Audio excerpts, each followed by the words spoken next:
보면서 역시 강 장관님께서 이 외교와 관련된 문제에 참여를 하고 있는가? 굉장히 의구심이 나요. 이미 청와대를 통해서 발표된 내용들조차도 모르겠다라든지 답하기가 곤란하다라든지 이런 답변을 하시는 걸 들으면서 과연 우리가 이런 시간을 낭비해가면서 국감을 해야 되는가 하는 생각이 드는데, 그래도 정말 중요한 시기에 한일 관계 지금 개선을 할 수 있는 골든 타임이다. 이제 이러한 얘기들을 지금 많이 하는 이낙연 국무총리와 관련해서 한 가지 제가 꼭 제안을 드리고 싶은 거는, 지난 정부에서 위안부 문제를 타결한다라고 했을 때에 제가 이 상임위원회를 통해서 국감을 통해서 가장 중요한 것은 일본과의 협의보다도 그 사전에 피해 당사자하고의 그 공감대를 형성을 하고 그분들이 납득할 만한 안을 가지고 가서 협상을 해야 된다는 얘기를 여러 차례 했습니다. 그런데 그 당시에 외무부 장관은 그렇게 하겠다라고 답변을 했지만 그 이후에 전혀 그러지 않았다라는 게 드러났고, 그것이 오히려 지금 현재의 한일 관계를 더 악화시킨 요인이 됐다. 이걸 반면교사로 삼아야 된다 하는 겁니다. 분명히 이낙연 총리께서 아베 총리를 만나가지고 어떤 안을 제안할지는 모르겠습니다만은, 사전에 그 제가 다른 상임위 때도 말씀을 드렸는데, 그 강제 동원된 그 피해 당사자들하고 협의를 했느냐, 그 안을 제시를 할 때 안 했다고 얘기를 했어요. 그런데 그분들 얘기를 들어보니까 한마디도 여태까지 논의해 본 적이 없다. 그리고 그 안을 우리는 수용할 수가 없다라고 얘기를 하는데, 이번에만큼은 그런 우를 범하지 마라. 꼭 사전에 협의를 해서 공감대를 가지고 접근을 했으면 좋겠다 하는 말씀을 드립니다. 제가 그 본감사 때 그 외교 네트워크 구축비 집행 실태를 쭉 언급을 했고, 모든 공간을 다니면서 그것을 체크를 해봤고요. 지난 18일 날은 그 구축비 집행 내역을 이게 3급 비밀로 되어 있기 때문에 제출할 수 없다 그래서 열람을 해봤어요. 중국과 일본을 열람을 해봤는데 역시나 제가 우려했던 대로 결과가 나타났습니다. 중국 대사관 같은 경우에는 그 주중 우리 한국 중국 대사관 같은 경우에는 거의 중국인 현지하고 접촉을 한 경우가 거의 없어요. 한 30% 된다라고 하면 나머지 70% 돈을 쓴 거는 타 대사관들 관계자들하고 만나가지고 미팅을 하는 거예요. 이게 왜 이럴까? 그 당시에 사드 문제라고 경색이 되니까 접근이 안 되는 거죠. 그렇다 하더라도 꼭 공적인 관계에서 이것은 면담하라고 그 네트워크비를 주는 건 아니잖아요. 사적인 관계에서 민간인도 접촉을 하고 그런 관계를 통해서 그런 어떠한 그 인적 네트워크를 구축하라고 만든 건데 전혀 그렇게 활용되고 있지 않다. 그 당시에 노영민 대사가 활동한 걸 보니까 거의 밖에 나가서 한 거는 거의 없어요. 전부 다 공간으로 불러서, 이거는 결국 1대1이 안 되는 거죠. 결국은 공동으로 하게 되는 행사로 이 비용을 썼다라고 하는 것이 여기서 드러난다. 또 일본의 이수훈 대사, 당시 대사 같은 경우를 보니까 그 재임 중에 그 일본은 의원 대각제잖아요. 의원들이 중요한데, 그런데 제가 일본 대사가 우리 방에 온 횟수, 그러니까 그 한 분이 재임 기간 중에 우리 방에 온 횟수만큼도 전체적으로 의원들 만난 게 6차례밖에 못 만난 거예요. 그리고 또 어떤 때는 참사관을 만났어요. 그 대사가 그 일본 참사관을 만나는 게 참사를 만나는 게 벽이 맞는가 하는 게 참 안타깝더라 하는 얘기입니다. 다시 한번 점검을 하시고요. 그리고 모든 공간이 그 돈을 쓰는데 그 제대로 활용을 못하고 직급별로 거기에 해당한 카운터파트를 만들어 가야 되는데 그러지 못하고 있다 하는 것을 지적을 합니다. 그리고 공간 국정감사를 하면서 가장 많이 대두되고 있는 게 행정직에 대한, 현지체 행정직에 대한 처우 문제예요. 앞에서도 의원님들께서 지적을 했습니다마는 미국 같은 경우는 A2 비자를 A1으로 전환하는 문제 심각합니다. 알고 계시잖아요. 이거 어떻게 조속히 해결할 건지 그 대안을 만드셔서 보고를 해주시고, 그리고 처음 문제인데 미국 같은 경우에는 특히 시애틀 같은 경우는 주거 보조비가 1,000불을 주는데 나중에 그거 도저히 안 되니까 추가적으로 한 300불 정도를 알파로 해갖고 줘요. 근데 그 1,300불 가지고도 시애틀 현지에서는 우리나라 고시원 수준의 방도 얻기가 어렵다는 게 현실입니다.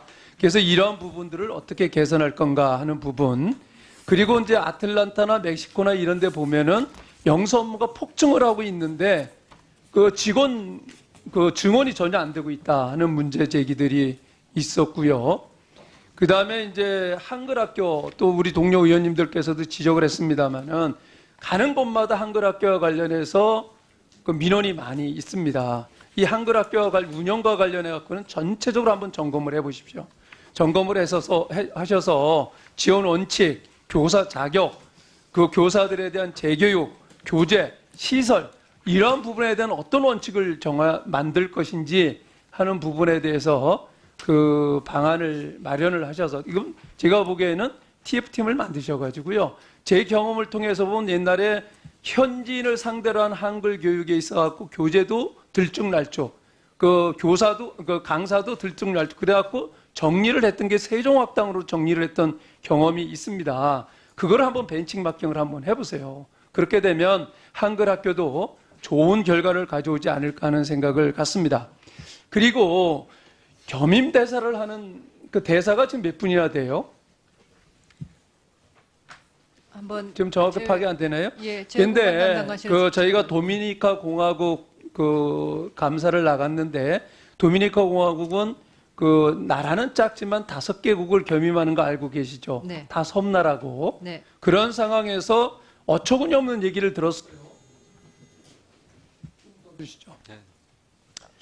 이거 겸임하는 나라의 대사가 얼마나 출장을 가느냐, 현지를 가보느냐 그랬더니 1년에 한 번 내지 2번 간다라고 하는데 확인을 해봤더니 1년에 한 번 정도 간 게 대부분이에요. 그래서 이렇게 하고 어떻게 겸임대사라고 할 수가 있느냐라고 했더니 어이없는 얘기를 들어요. 출장비가 없어서 못 갔다는 거예요. 이 얘기가 됩니까? 예? 아니 겸임대사한테는 그 나라 겸임해서 제대로 활동하라고 이런 비용 안 줍니까? 저는 도저히 이해가 가지 않아요. 지금 외교부가 지금 하는 행태들을 보면. 그리고 또 사건 담당 영사 같은 경우에는 일반 외교관들이 활동하는 것 차이가 있습니다. 그분들은 직접 현장에서 현지 주민들을 상대로 일을 하잖아요. 그래서 이런 분들이 현장에 가서 적응하고 활동하는 데에는 상당히 시간이 많이 소요가 되죠. 그런데 이분들이 어느 정도 정리를 하려고 그러면 이제 돌아와야 되는 거예요.